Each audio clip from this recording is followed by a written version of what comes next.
సృష్టి పూర్వం నుంచి ఉన్నటువంటి జగన్మాత మన చరిత్రలో ఉంటుంది.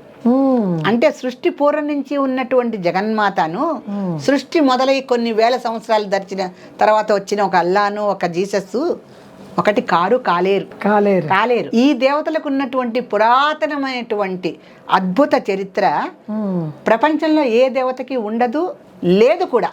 నిరూపించాలన్నా లేదు, నిరూపణ కూడా నిరూపించలేరు. ఎందుకంటే 5000 సంవత్సరాల క్రితం ఈ దేవుడు ఉన్నాడు, ఈ సంవత్సరం నుంచి ఈ రకమైనటువంటి నియమ నిబంధనలతో వాళ్ళు ఖురాన్ రాసుకున్నారు, ఇలాంటి చరిత్రలు ఉంటాయి.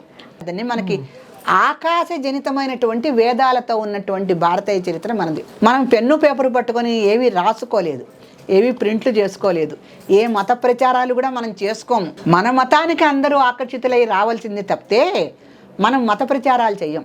మనం సహజమైనటువంటి తామర పువ్వులం అండి. ఆ తామర పువ్వు యొక్క సువాసనకి కొన్ని వేల తుమ్మెదలు అన్నీ ఆశ్రయించి ఉంటాయి. అంతేగాని మనం ఒక పువ్వు తెచ్చుకొని దానికి సెంటు పుయ్యం. మనకు సహజ సువాసనలతో ఉన్నటువంటి భారతీయ చరిత్ర వేరు.